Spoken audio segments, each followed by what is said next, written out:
Nobody envied Tom Hardy when he stepped into the role of Bane, the big, bad, bald, butch bastard in The Dark Knight Rises, because, well, how do you top Heath Ledger's Joker? After all, he drove himself to near insanity in his portrayal of Mr. J, and it resulted in one of the most layered performances in the history of superhero movies. Well, say what you like about Tom Hardy, he's no f***ing slouch. The dude puts hard into Jesus, that's a lot of hard work, and here are just a handful of neat little touches of what could have been a bland muscle thug, you know, like he was in Batman and Robin. I'm Adam from WhatCulture.com, and here are 8 little-known nuances that made Tom Hardy's Bane awesome. Number 8, Hardy wears high heels to be imposing.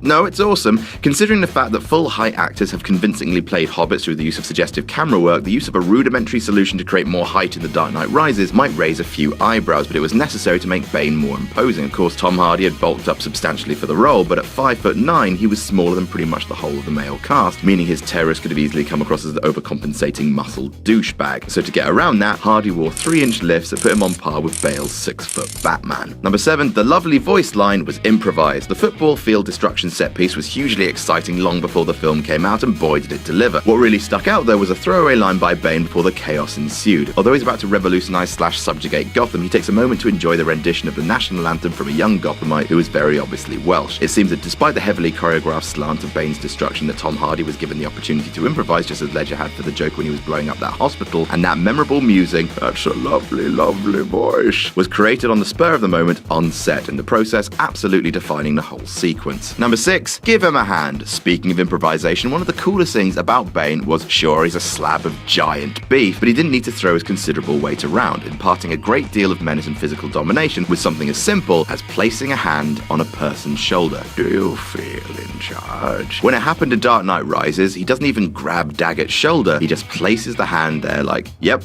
there's my hand. What have you got? It's a fantastic subtle character moment made all the more impressive by the fact that Tom Hardy came up with it on the spur of the moment. Number 5, he hadn't even read the script when he took the role, so how does not reading the script make Bane awesome? Surely blindly jumping into a role means something could only ever be good by accident. Well, in this case, it was done for the right reasons. Apparently, Nolan came to Hardy shortly after Inception, when Rises was slowly formulating in his head, and asked him if he wanted to play a villain described only as requiring him to wear a mask for 6 months. Hardy sidestepped that clause and made some demands of his own, that he got to have all the martial arts training he wanted, all the weapons he wanted, and all the Nolan time he wanted. With those demands met, he quickly signed up, so rather than just wanting to work with his Inception pal again, Hardy became Bane because he knew he'd be guaranteed to have the resources to make it the best he could. Number 4, Tom Hardy loves Batman and used his love to fight him harder. When Batman and Bane finally get to their showdown at the end of the film's first hour, it becomes woefully apparent Bruce Wayne is physically outmatched. The high heels help, but what really pushed over the edge was Bane's masterful fighting style, and that has a lot to do with Hardy loving the character. He's a huge Batman fan, he was mesmerized seeing The Dark Knight on set, like the rest of us would be, and felt the metaphorical gut punch of giving his childhood hero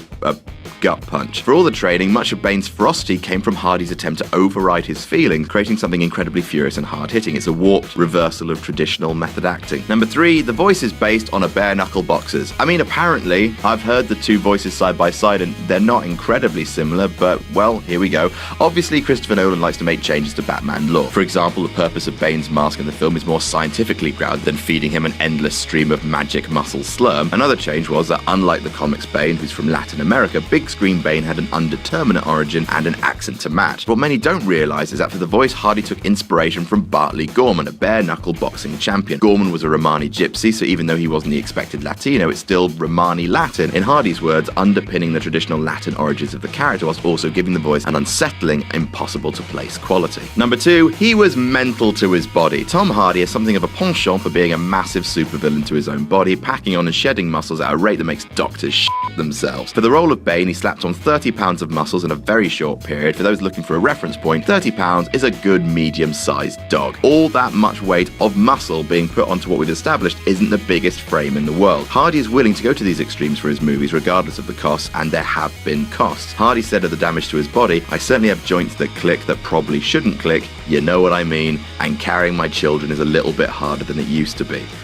That's the saddest thing I've ever heard. And number 1, Nolan chose Hardy because he acts with more than his mouth. Although Inception marked the first time Nolan and Hardy had worked together, the performance that really bears all the hallmarks of Bane is Bronson. Playing the most violent prisoner in Britain, Hardy delivered a chilling performance that elevated Nicholas Winding Refn's film, I'm pretty sure I've mispronounced that name, to haunting brilliance, with much of the film seeing him monologuing on stage to a non-existent audience. The final shot of the film, a grimacing smile, showed a real mastery of the whole face, not just general face movements. It was that particular acting element that had Nolan convinced Hardy could deliver a worthy performance from behind a mask. He needed an actor who was comfortable using their whole body to create the character, often in a very over-the-top way, but who could also convey a confidence to not go too far. A balance of Hardy's quality of Bronson and Eames in Inception, basically. And you only have to look at that scene where he's talking about Harvey Dent to realize that with a mask on, that dude can act with the whole face. And that's our list. Did we miss any out? Tell us about it in the comments. Don't forget to like, share, and subscribe. You can follow me on Twitter here. I'm Adam from WhatCulture.com, and I'll see you soon.